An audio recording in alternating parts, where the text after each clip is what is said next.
Hello and welcome to Zwift Live. I'm OJ Borg here in my very own pain cave, as you can see around me, and it is all currently going off in the world of Zwift as we hit the halfway point of our Zwift Classic Series. First off, in the world of Zwift, and I said it's going off, this happened. Blimey, I just caught a glimpse of what looked like a wild man from Borneo. Rowan Dennis is moving up the field, but with a most interesting hairdo. Rowan Dennis is quite frankly a monster. And then this happened. It looks as if it's going to be a victory for Ashley Moolman-Pasio. She takes the win here in the Trofeo Bologna. What a dominant performance. Ashley Moolman-Pasio there, becoming the first World Tour rider to win one of the Zwift Classics races. She was an absolute monster on that hill. Very, very good. And finally, and possibly most importantly, I briefly rode alongside Geraint Thomas, G, from Team Ineos during his mammoth 12-hour stint on Zwift to raise money for the NHS. Geraint Thomas, I don't think I've ever started an interview like this before, but how's your bottom? It's been better, but yeah, it's not so bad. I thought it would be a bit worse by now, but I think I'm about 5 hours into my second shift. Yeah, it's a big old challenge, but raising plenty of money. The Ineos had a race in Zwift a few days ago. What was it like? Was it as competitive as it looked? Because it was brilliant. I wasn't ready for that. I just thought, we'll stick together, make it interesting, and then really sort of go for it at the top. But I was at the back, straight out the back, and then suddenly I was like, oh, that's it, they've gone. And so that was my race over. Yeah, Dennis from the bottom, full gas. And he did his best 30-minute power, I think, and everything. I was just like, jeepers, I was not ready for that. So I think we're going to do it again. I'm going to make sure I'm ready for that one. I'm going to taper. I'm going to sleep in the spare room, so the baby's not going to wake me up. And going to be fueled, and I'm going to be ready for that. I'm going to smash him and get my own back. I mean, it's a bit of a cheat saying I rode alongside him. I was there for 8.5 minutes and he was 19 hours into his challenge. But I was there, I chatted to him, and he's doing an amazing thing, so thank you, G, for doing that. And it was interesting talking about the Ineos race and how competitive they are within the team, the inter-team rivalry. Because you have Rowan Dennis going off the front and basically showing a clean wheel to everyone behind him. And then G, well, he says he's going to taper for the next race. I do have to say, though, about Rowan Dennis, A, his avatar looks more like me and my avatar, and B, me just predicting what we'll all look like by the time we get out of this lockdown. Right, back to today's race. We're going to be joining the men for the Richmond Challenge, and it's going to be a team-based race. It's going to take brains as well as brawn. Points, very much the name of the game, with the team that scores the most being crowned the winner.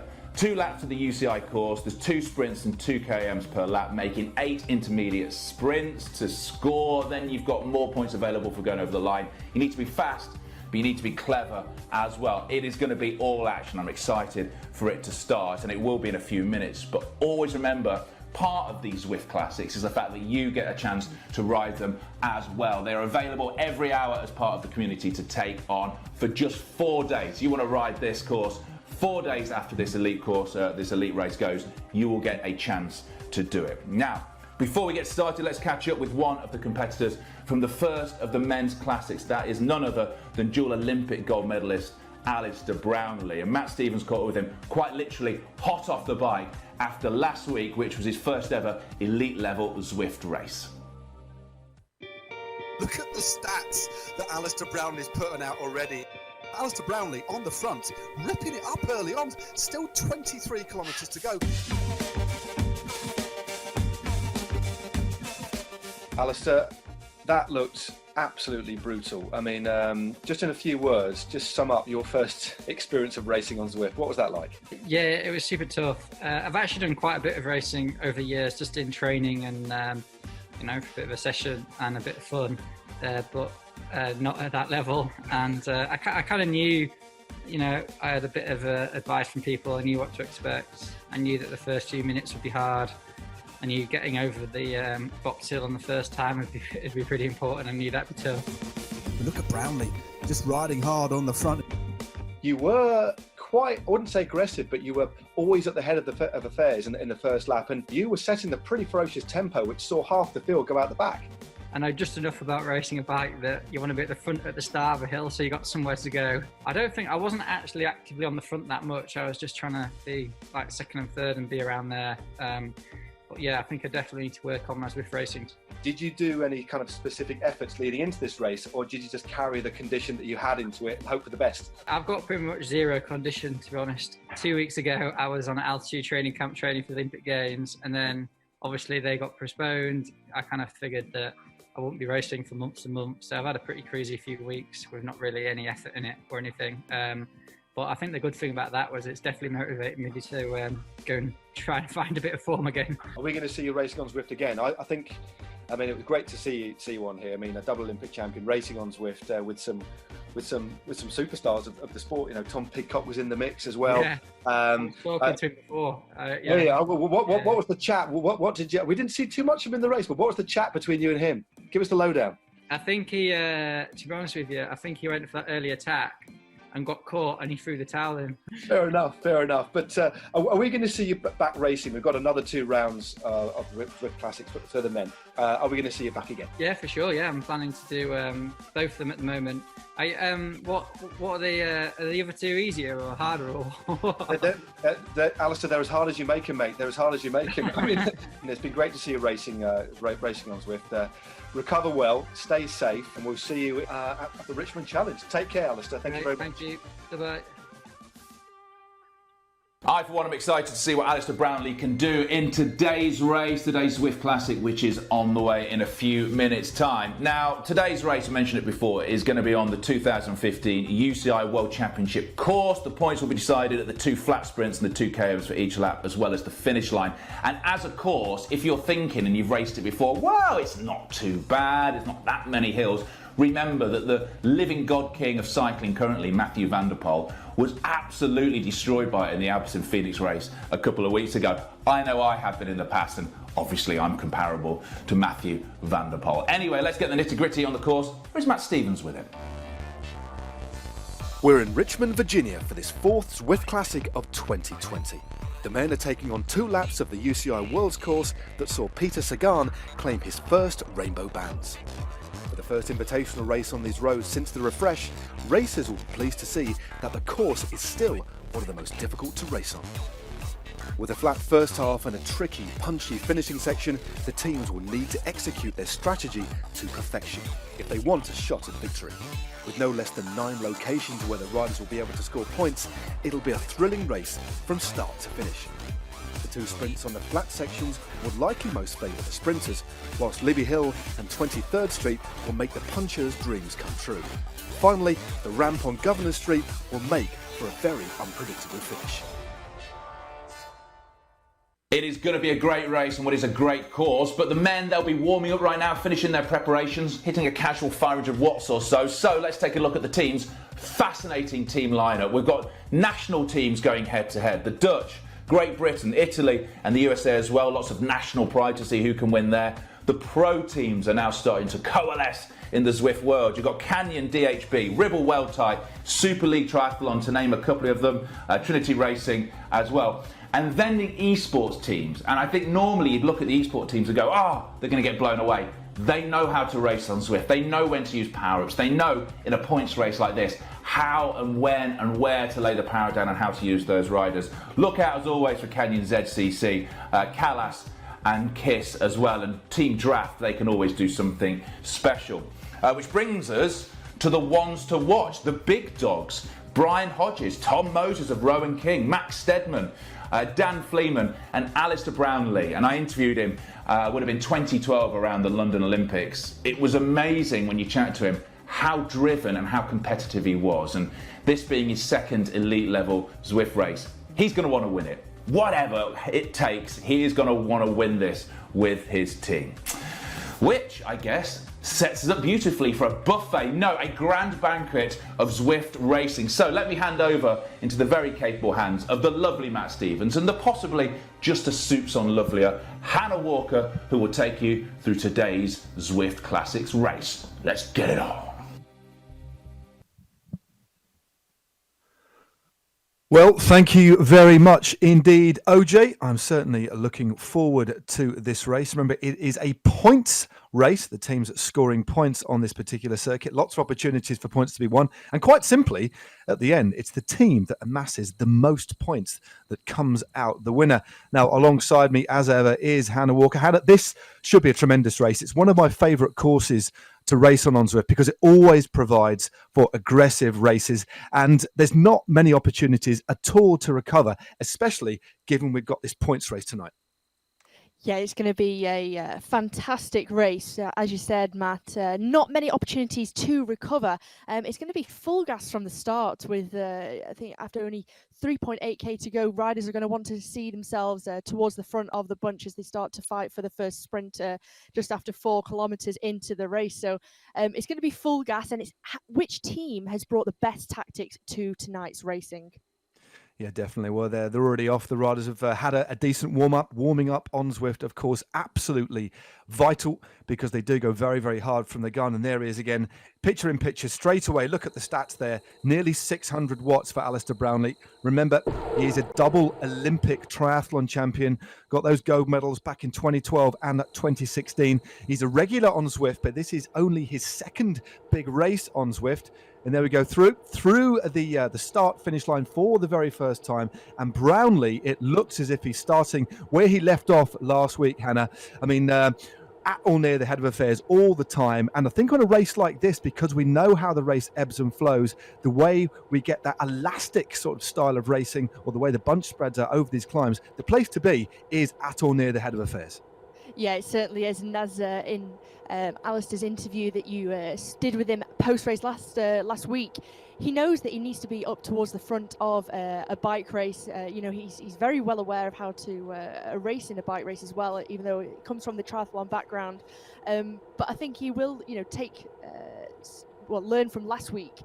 He did keep himself up towards the front, and he played it very, very well, considering it was his first Zwift race. He certainly did. Well, he certainly caused the field to get whittled down, set a ferocious tempo on the climb of Box Hill, shedding the field, reducing it down to about 25 riders. And we still look at that, still holding around 450 watts. And those of you who ride on regularly on Zwift will know those are the kind of numbers that sets athletes like himself completely apart from everybody else. Us mere mortals, we can still enjoy riding on Zwift, but this racing really is elite. And we're still studying the figure there of Alistair Brownlee. It won't be long before we pass through the first sprint of the day. As Hannah said, that comes at around 3.5 kilometers. 10 points for the winner, down to 1 point for 10th place. So we should be getting there very, very shortly indeed. As I say, everybody making sure they're at or near the head of affairs, riding smoothly on the front. And that sprint should be coming up very, very shortly indeed. It is 2 complete laps of this circuit. In coming into these races, you have to come in with a very, very good warm-up. Make sure you've got that heart rate very high indeed. Indeed, well, there we go. Be prepared, because it's always a fast start in these races. And with the first sprint coming so soon after the start of the race, it's a big fight and fight for the front positions. Well, it definitely is. Well, there's Tom Pidcock, one of the most, still a very, very young rider indeed, riding for Trinity Racing. He rode last week. Apparently, according to Alistair, he had a chat after the race and had decided to call it a day after an initial attack. But good to see him back. Again, one of the most talented riders on the planet at the moment. Can excel at all disciplines. He can ride mountain bikes well. He can ride the road exceptionally well. As we know, he's been a world champion at junior level. And under 23 level at cyclocross, a world champion time trial at junior level as well, and of course standout performance from the 2020 season, a curtailed season as we all know, was that wonderful silver medal at elite level in the cyclocross. So Tom Pidcock, good to see him here with his Trinity Racing lineup. He's got Matt Wars with him, Ben Healy, Jacques Culverwell, and a late entry, Zach Sauvignares. So a very, very strong team indeed, and it will be interesting to see how they all line up as we look at a real Zwift regular winding himself to the front. That was Lionel Vuyasan, always very, very consistent. But they seem to have settled down a little bit now. I think, Hannah, they're a little bit afraid of this course, because when you look at the course, 2 laps, it really is a kind of a course of 2 halves, isn't it? Exceptionally flat. And then we get that triptych of hills at the end. Then it's flat again, and then the 3 climbs. Yeah, definitely. And I think also this is one of the longest Zwift Classics we've seen, so just under 33 kilometres as well. So we're looking at around 45 minutes of racing, including in total those 8 intermediates with the 4 intermediate sprints and then the 4 KOMs. So it's also about how the team sort of are able to save their energy as well. They don't want to find themselves on the front for too long, but they also don't want to place themselves too far back in the bunch as well. So it's a very hard one to gauge here, but teams need to be constantly speaking to each other as well and communicating with their team manager, and the team manager will have given them a team plan and the tactics to ploy for tonight's race. Indeed, well, they're coming up to the sprint very, very shortly. A few power-ups being dropped there. We'll explain if anybody is watching this for the very, very first time. Is look at Kruger, the South African from Team Turbo, going clear. Ollie Jones also coming up as well. Vyasan, you can just see all of these stats now. Very, very big numbers being put out, as you'd expect in the sprint. Oh, it's a blanket finish here. Remember, 9 sprints tonight and then the finish. Who's going to come out supreme for the first sprint? Well, it looks like Comio. So Holden Comio has taken the first sprint of the day. We'll get confirmation of that in a few moments' time. But there we go. Holden Comio takes sprint number 1, 10 points for his team. And then it is the Kalas team in second position with Vladimir Mel. And then we've got Bigham up in the mix. John Mould as well there. Good to see John Mould for Rowan King in the mix as well. The former silver medalist in the Commonwealth Games road race. A rider you know very, very well indeed, of course, Hannah. I believe he's riding in your kitchen right now. He certainly is. I think he's actually in the porch tonight because it's a bit too hot in the kitchen. But yeah, great to see him getting some points on the board there for Rowan King, as we see a bit of a move going off the front from Josh Tarling from Rowan King, the teammate of John Mould there. So get a little look there of the inside of Tom Pidcock's pain cave there. See the numbers that he's doing. If you look at, Matt, the heart rate that Pidcock is doing already, 183 beats per minute, just shows the intensity already after only 4.5 kilometers of racing. Yeah, definitely. And Tom Pidcock's a diminutive rider, a smallish rider, and look at the numbers that he's putting out. Although it's dropped a little bit slightly, he's got these little surges, just trying to stay in the bunch here at the moment. These riders are going to be riding at or around threshold. And just to put that into a little bit of perspective, just around a week and a half ago, we had the Ron van Zwift. We heard OJ talking about the race that contained Mathieu van der Poel and the rest of his Alpecin team. That race was actually won by Lionel Sanders, who is here riding for Canyon ZCC, one of the finest protagonists of the triathlon in the world. He's back here. Unfortunately, had to drop out last week. I hope he doesn't mind me mentioning, but he dropped out last week because he didn't charge his iPad enough. So thankfully, he's back in the mix. But his average wattage for that race, Hannah, was 401 watts for the entire 35 minutes. And that just puts things really into perspective. It really does. It was sensational, his ride in that race. And, as you said last week, real unfortunate that he had the dropout with the battery on the iPad, but it's a mistake that I'm sure he definitely won't make again. And also, on this course, he'll, bring a lot of confidence into this, knowing that he's won here before. However, he will, pose a big target on his back from the other riders. They will be watching him, knowing how he rode and how strong he was. He went quite early, to say the least. So they will know that he's able to maintain that effort. Yeah, he certainly can. Well, he actually went on the climb of Libby's Hill. He went with about 3 or 4 kilometres to go and maintained, well, his best ever 5-minute power. I think he rode at over, I think it was 535 watts for 5 minutes. Absolutely tremendous. I don't think many of the riders could actually believe what they were seeing. But it's great to see so many different teams here. As you mentioned at the top, we've got 28 different teams here. We've got national teams, young national teams from Great Britain. It's great to see the Dutch young team here as well. The national team from the Netherlands are here. Team Italy, of course, they had the victor the other week at the London Challenge. That was Filippo Agostinaccio, who won, 16 years of age. He's not racing here tonight, but they always race very, very well. And it seems week after week, Hannah, we're getting better fields, more and more riders coming in and really adapting well to racing on Zwift. As we see a few power-ups being used here, a couple of little power-ups being used. We've got the aero power-up because there's a sprint coming up, and the aero power-up basically improves your aerodynamics for 15 seconds. And when you're actually participating in a sprint, that is the ultimate power-up that all of the riders want. And just look at all the stats here, 12 watts a kilo, as they really do wind things up. Looks like Vyasan is at the front as well. Tarling is there too. Vyasan votes. Bird at the front as well, coming through very, very late. His votes.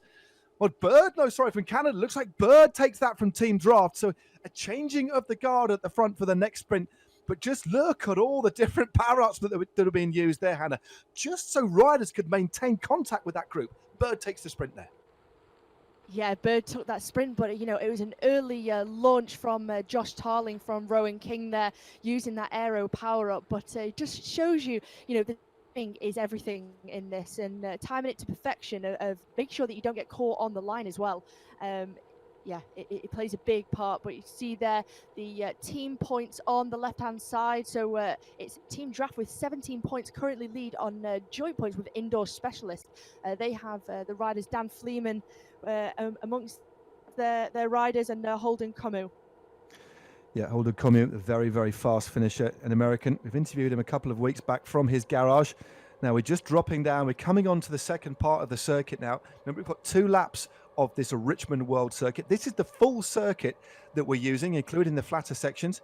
As we look at one of the riders from Callas Esport Racing Team, a team that formed last year, sponsored by Callas, the clothing manufacturer. They race exclusively all on the Zwift platform, and they are very, very formidable indeed. They've got the 2018 national Norwegian Zwift champion amongst their number, always aggressive. That is Morten Vang. But it won't be too long, Hannah, before we reach the first of these 3 climbs, which come in rapid succession, and there's more points at the top. And the first one they're going to face is the climb of Libby's Hill.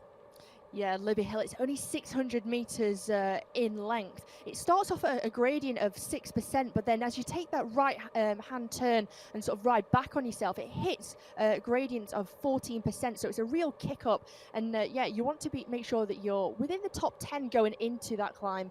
Give yourself a little bit of sliding room as well to make sure that you don't lose touch, because only 800 metres after the top of the KOM on Libby Hill, the next KOM comes on 23rd Street. So not much time to recover at all. So positioning is key, and this is the time to get yourself into position on this flat section here, as we start to see a few glimpses of Tom Moses, Alistair Brownlee there, also Vincent Louis, a world champion in triathlon. So in my opinion, the team of the Super League Triathlon, they've got 5 very, very strong riders, all of world champions, or been to the Olympics as well. Yeah, the French rider Vincent Louis keeping up front there with Alistair Brownlee. Yeah, it was interesting to see the stats again of Brownlee there, riding it between 350 and 400 watts. You can just see him there, just in the centre of your screen. They've got a very, very similar jersey to the Indoor Specialist. The Indoor Specialist, orange at the top and blue at the bottom. And then the Super League Triathlon team, blue shoulders, and then a white jersey fading into orange, as we look at Ben Healy on the front there. An exceptionally good rider, Ben Healy. Good racer on Zwift himself, though. Races for the Trinity team.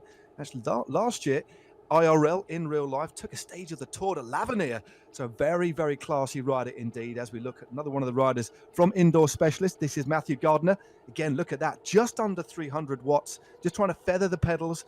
This back section of the course just ebbs and flows a little bit. Then they go straight. A great shot there. So we get some great shots of this bunch rolling along. Looks like they're still all in one group at the moment. But I think, Hannah, once they get to the bottom of Libby's Hill, I think it's going to start to split up, because it's a slow approach as well. The road drags before the actual climb starts as well. Yeah, it's not an obvious start to a climb, is it? It kind of just sort of drags up, and then you feel yourself on it. Rode it this morning. I forgot actually how hard it was, Matt. But yeah, it's one of those climbs where you don't want to go too early, and you don't really want to go from the bottom. Kind of patience is the key here on this climb, but it's also making sure that you've got the right position. You can see all these riders jostling for position. The rider on the front is constantly changing, as we see Vincent Louis back on the front there. But yeah, it's a very, very hard climb, but it's one where, once you get over it, you've got 800 meters to recover, and then we're on to the next KOM. Yeah, they do a little bit of a dogleg here. Let's look at George Mills Keeling from Ribble Weldtight. They're a continental British team. They've got a very, very strong lineup indeed. That's that little hairpin corner, that dogleg. Now the road just rises. It's about 2 to 3% gradient. It does start to bite, but it's in about 300 or 400 meters time that we actually get to the foot slopes of Libby's Hill. And they're going to get a little bit of extra resistance, not just because of the gradient that Hannah described. It does pitch up very, very steeply, although it's short. But IRL, there's cobbles, and you get the extra feel as well in Zwift, the extra bit of drag you get with the cobbles, and some little power-ups being started to use now. It won't be long before they just see that little bit on the right-hand side, which indicates at the bottom of the climb, and then, well, there it is. That's the bottom of the climb now. 12.28 kilometers under the wheels, and the KOM is coming up. I'm expecting a few fireworks here. Yeah, the team of Rowan King up towards the front there. Tom Moses is in the mix there, along with Mikey Mottram, and McGlinchey from Vitus is also up there. So he's looking to try and take some points and put some on the board for Vitus Pro Cycling. Joey Walker as well, the British rider from Sheffield. You see all these power-ups being used now. The feather, lightweight power-up, the draft, also the aero being used as we hit those cobbles on the right-hand turn. Well, this is a really, really tough little climb. It's short, but I tell you what, it is not sweet. Look at all the power-ups been used. The one you want on this particular climb is the feather power-up. That's been used by the riders at the front. Sam Brandlin from the Swift Riders takes the lead. He is such a good rider on this platform. It looks like he's going to come out on top. McGlinchey in second place. Both of these riders have performed very well on this circuit, but it looks as if it's the Irishman who just takes the win there, taking maximum points to the top of the climb. But look at the damage that has been caused behind, Hannah.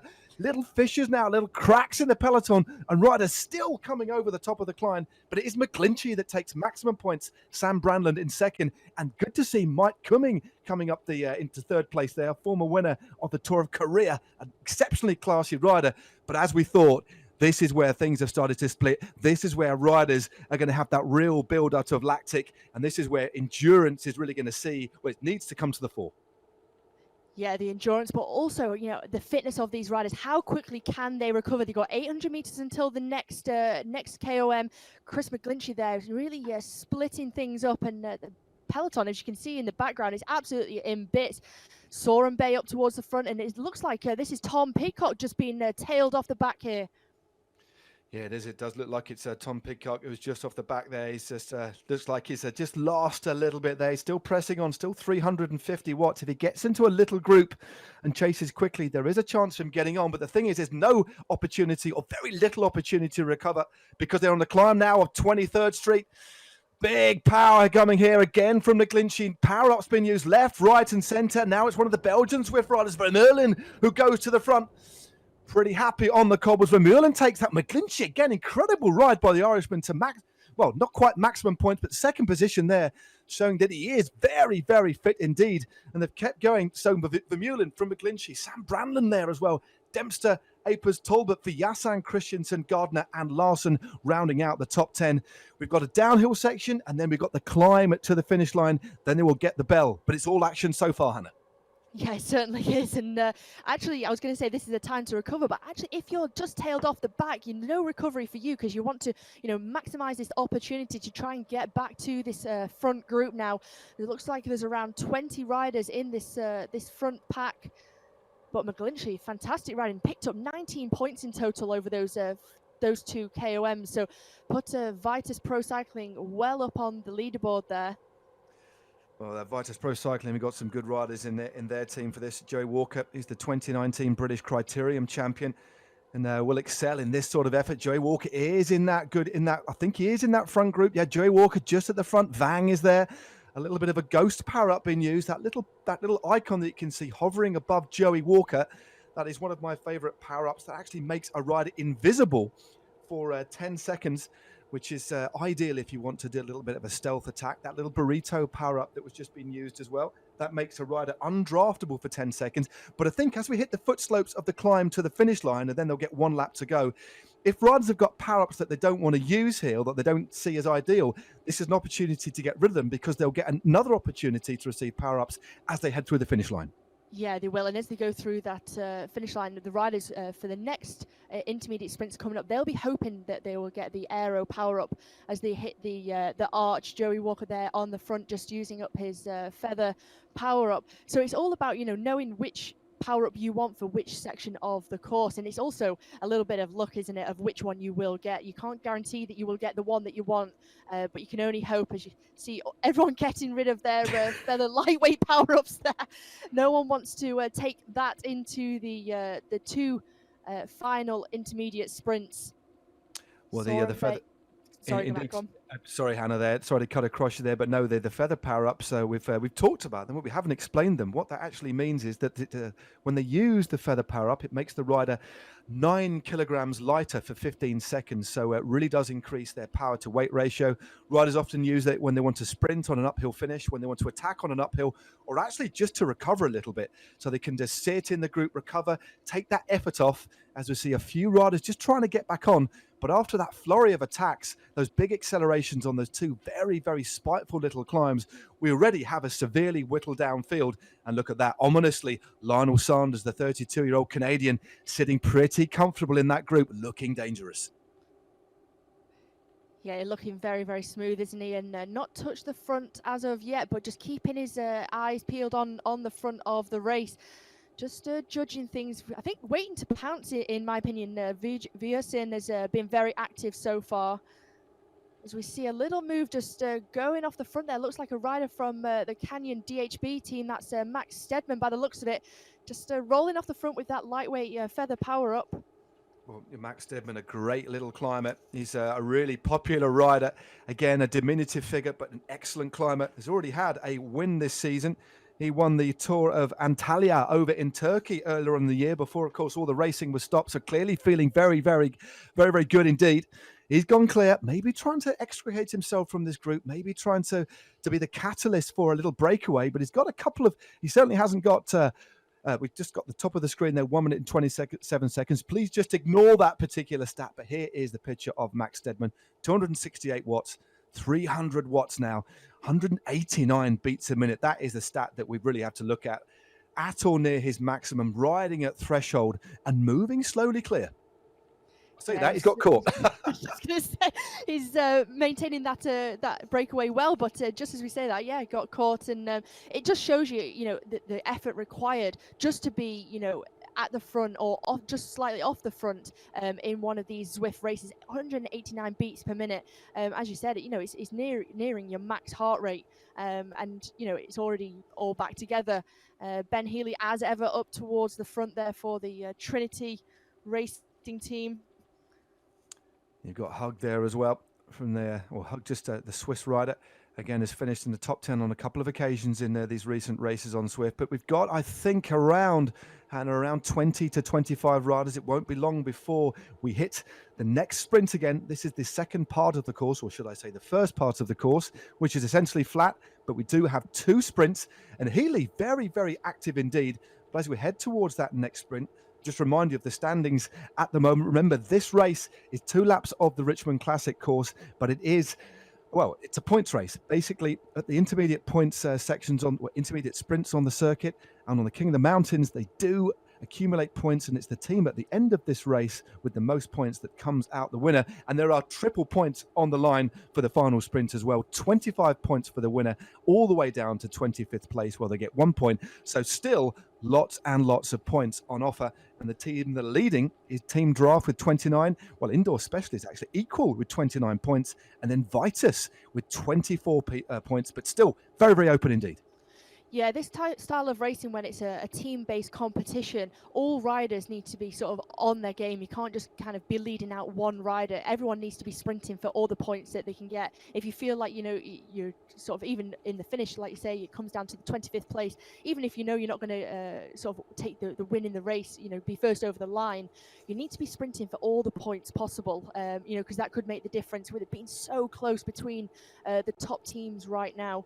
As Alex Yee, the triathlete, pro triathlete, comes to the front for the Super League Triathlon team, 22 years of age, British rider, along with his teammate there, Vincent Louis. So very, very active, these triathlete riders from the Super League Triathlon team. Yeah, and they've certainly adapted very, very well. I think many of us were extremely interested to see how the triathletes would adapt to this sort of racing. Well, it doesn't even seem as if they've adapted to it. They've sort of taken to it like a duck to water. Most of the team are in the front group. We have an elite group of riders that have moved clear. I do think it's going to be very, very difficult for anybody now to get in contact. Again, just look at the stats there of Alistair Brownlee. Still hovering at around 350 watts, just staying in this group.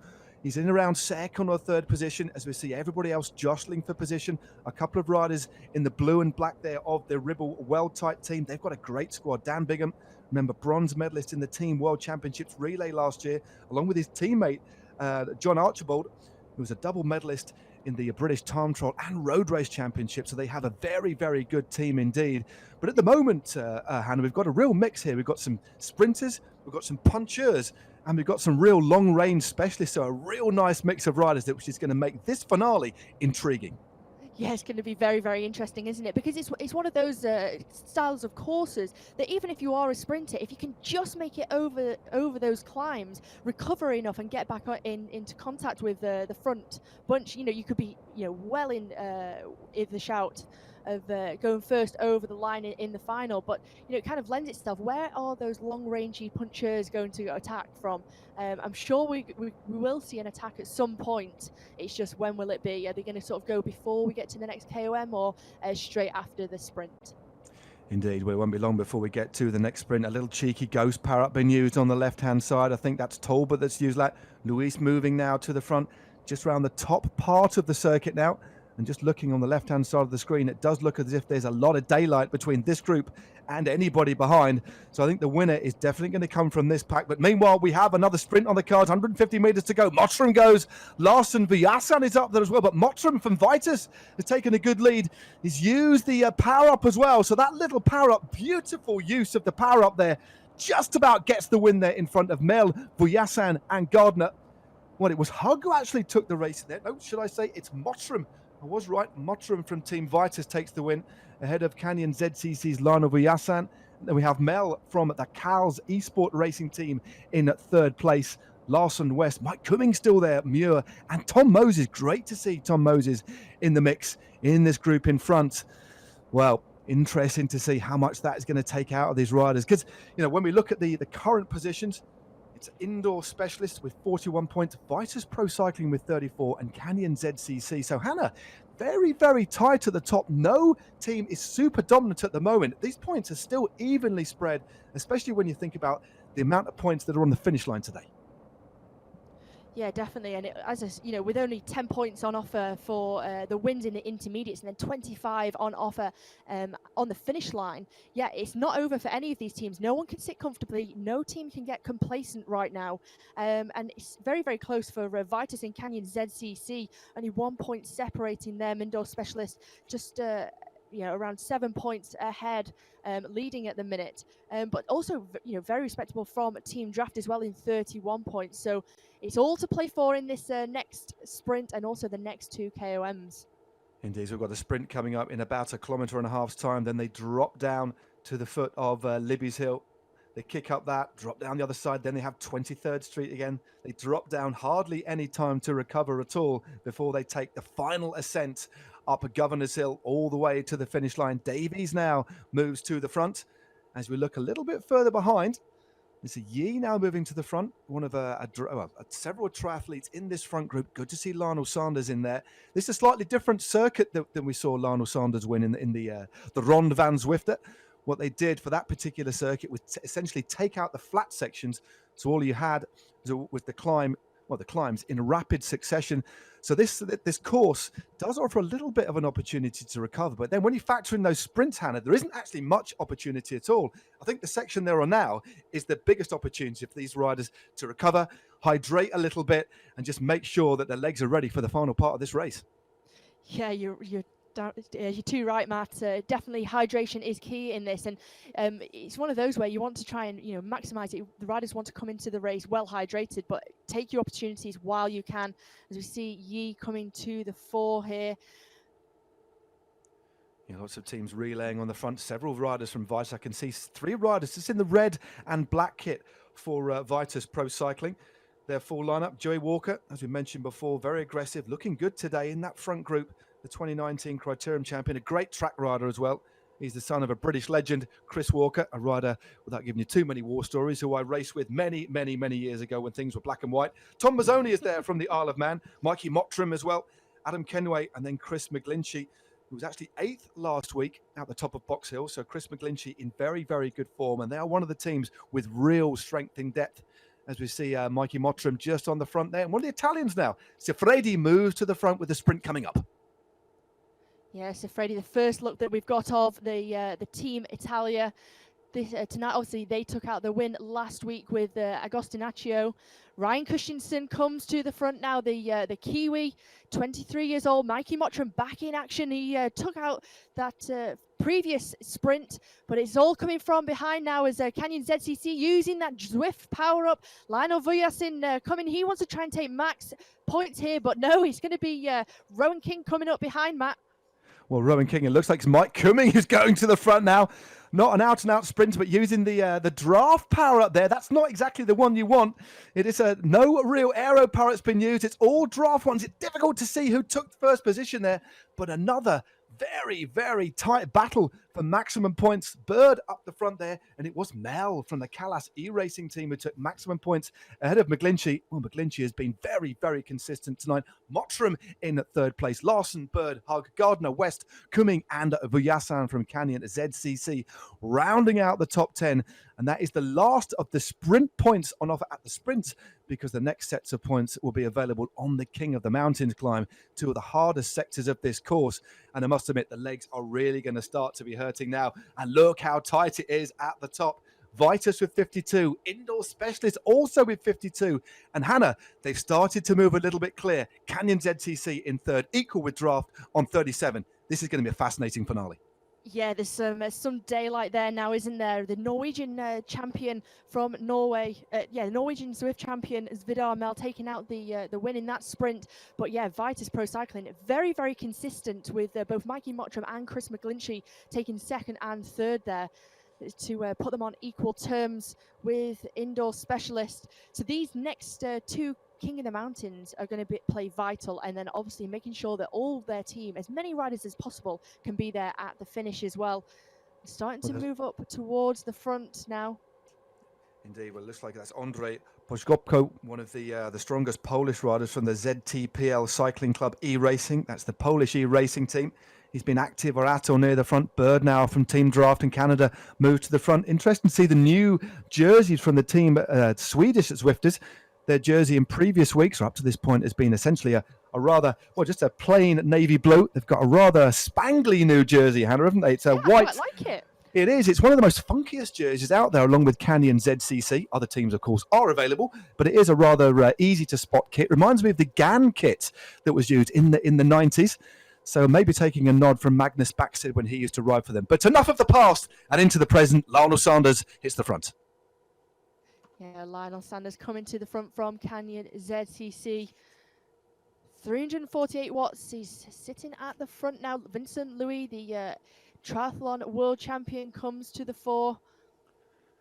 Despite them being, very well positioned, Matt, with the super triathlon team, they're not really picking up any points in the intermediates or the KOM. So kind of timing things not quite right, and obviously something that to learn from going into the next round. Obviously, Alistair Brownlee last week had great positioning, but just wasn't quite able to sort of be in the right position at the right time for the win. I think that's one of the things when you the thing that I find fascinating about racing on Zwift, especially now when we've got expert racers from the Zwift community combined with some of the best road riders, and then also thrown into the mix we have some of the best triathletes. But when you think about the typical effort of a triathlete, without diminishing it whatsoever, it's a very constant effort. It's a steady effort, especially Ironman over 6, 7, 8 hours. So that's why I thought a couple of weeks ago when we first saw Lionel Sanders, I didn't actually think this course was suiting because I thought it was too staccato, too up and down. I thought they would prefer a longer, drawn-out sort of linear effort.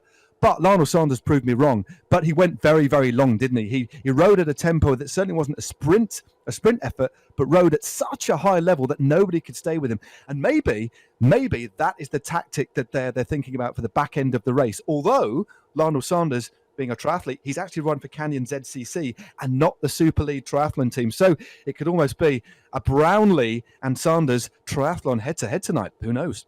Yeah, it could. And, they all know each other so well, of course, from being on the, racing each other at the Olympics and World Championships. but there is 45 points on offer as well. So, for the Super League Triathlon team, there still is time to make it up and try and get some points back on the board. The same with Canyon ZCC, sitting there in third position with 37 points. So there is, an availability for them to make it back onto the top spot. Just, I'm sure they'll be having some direction from their team manager of what's going on also behind them and how the racing's panning out. Obviously when you're in such a hard effort, it's hard to see what's going on, at the back of the race as well, and where everyone is positioning. It is. It's a race like this is quite a tactical one. They've ridden at a ferocious pace. We saw this a bunch. Well, we've got 28 teams here, but it certainly has whittled down here. But most of the big teams have representation in the front. I did actually spot somebody from the NTT Continental Cycling team in the mix as well. They've got 4 riders here. Of course, the team that's been part of the Zwift Academy. Let's look at Vyasa now. Look at the stats on the left-hand side there. 94 RPM, 166 BPM, 52 Ks an hour. And this is an uphill section. And he was touching 500 watts here. This is where the climb formally starts. We saw it string out. And look at Vyasa out of the saddle now. He's going to want to really try and string this out. And I think whittle it down. So we've got a small group at the end. You can just see Vyasa on the left-hand side going around the outside of this bunch. He's got a good bit of slipstream from the riders in front, but you just see the effort and the speed that it takes to try and get to the front. And even when you're going uphill, 8% now. Ryan Christensen, the New Zealander, coming towards the 4. And Chris McGlinchey again, timing this to perfection for the Vitus Pro Cycling team, making sure he's in the right place at the right time. Goes up to 12% now as we hit these cobbles. Yeah, a few riders just getting tailed off because of the pressure that's been applied at the front. Lots of featherweight power-ups being dropped at the front. That is the power-up that you need. McGlinchey first up this climb last time round, or I think he was at least top 2 anyway, but he's going clear. He's got Gavin Dempster with him as well. Branlum not too far behind. Muir there. Vyasa not too far away, but some big gaps. Good ride here by Dempster. Second position for the rider from Scotland. He just moves to the front. We get confirmation to Ireland and Scotland to the top 2. And there we go. Dempster from Team Draft, timing his effort to absolute perfection there. 10 points for him. McGlinchey in second. Sam Brandland, consistent as ever in third. Vermeulen from the Belgian Zwift riders in fourth. Vyasa from Canyon ZCC in fifth. Then we have Muir, Larson, Cumming in 8th place. But Dempster has been riding very, very well recently. Always consistent. He was in the top 10 last week. But that is a situation at the head of affairs in relation to team points. Vitus now lead with 62, Indoor Specialists with 58, Draft 52, and Canyon ZCC a little bit further off the pace with 43.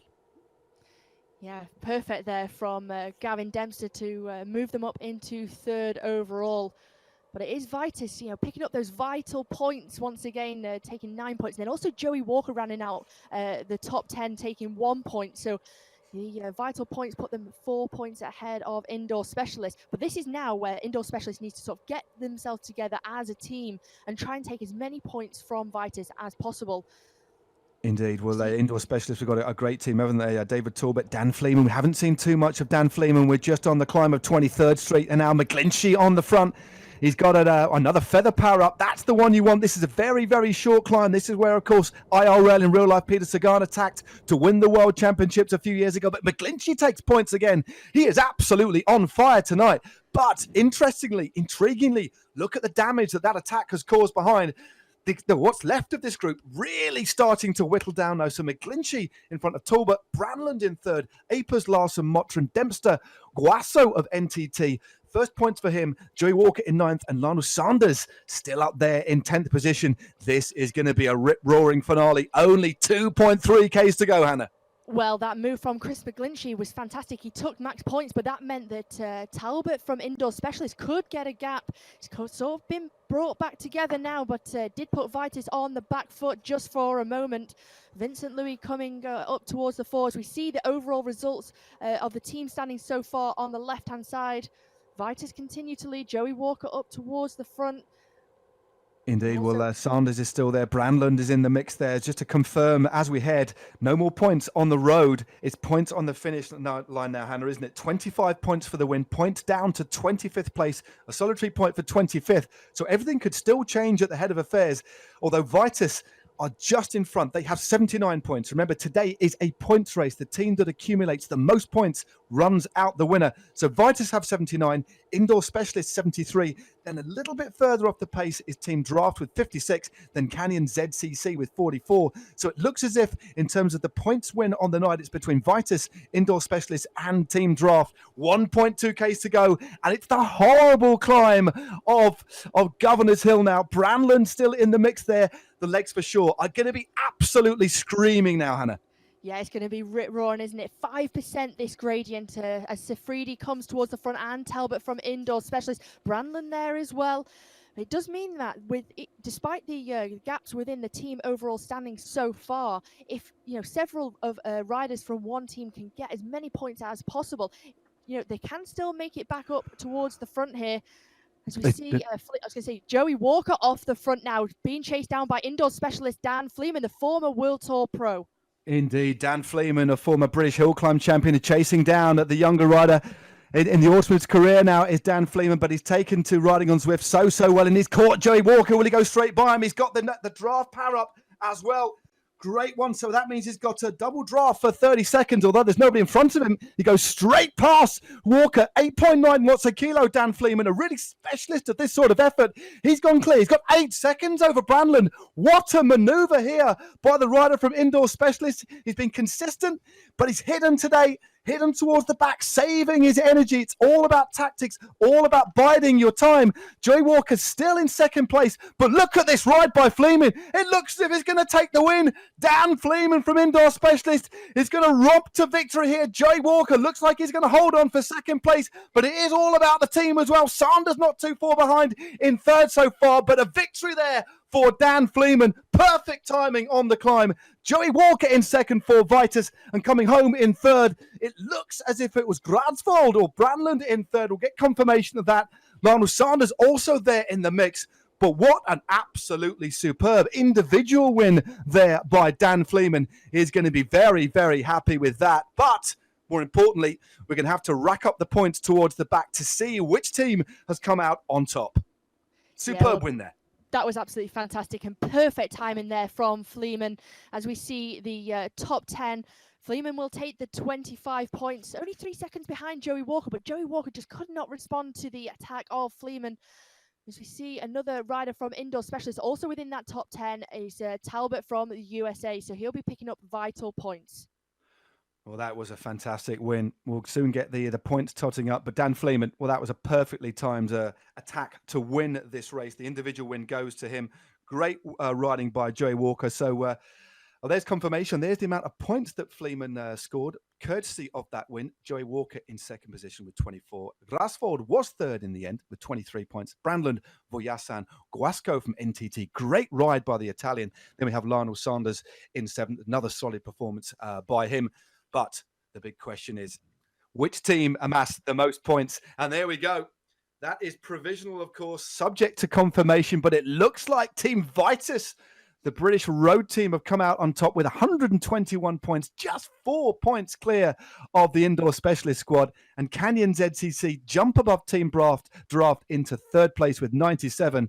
Well, absolutely wonderful stuff. Just shows how much consistency plays a part. But a big ride there by Joey Walker, who clearly, Hannah, has ridden so well, coming from the road and battling out on Zwift so well, and scoring mightily for Vitus, who come out on top.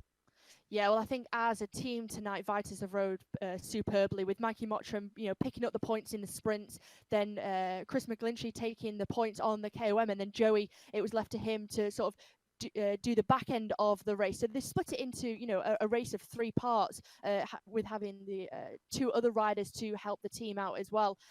So I think they played it very, very well as a team. But just worth mentioning, in that final on the finish line there, Lionel Viasin and Lionel Sanders picking up 40 points for Canyon ZCC. So that was vital in moving them up into third overall tonight.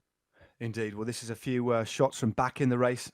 Another little lovely picture-in-picture. I do enjoy these picture-in-picture, just showing us how much effort these riders are putting in. Also giving us a little bit of a glimpse of their pain cave. This was, I think, the penultimate sprint on the final lap. Just shows how important this is. Some more points being scored by Team Vitus. Mottram there. Again, That could have proved critical when you look back at the way that the points were spread out over this race. So many opportunities to score points for your team. Remember, 2 sets of point scores out on the sprints per lap. And then, of course, 2 sets of King of the Mountain scoring the same amount of points. And coming into the finish, it was Vitus who led, and they were never to relinquish that lead, of course. Joey Walker, second position for him, scoring 24 points on the night. But this was the final climb. And coming up very, very shortly was the attack of the day. It was a real strong move by the 37-year-old.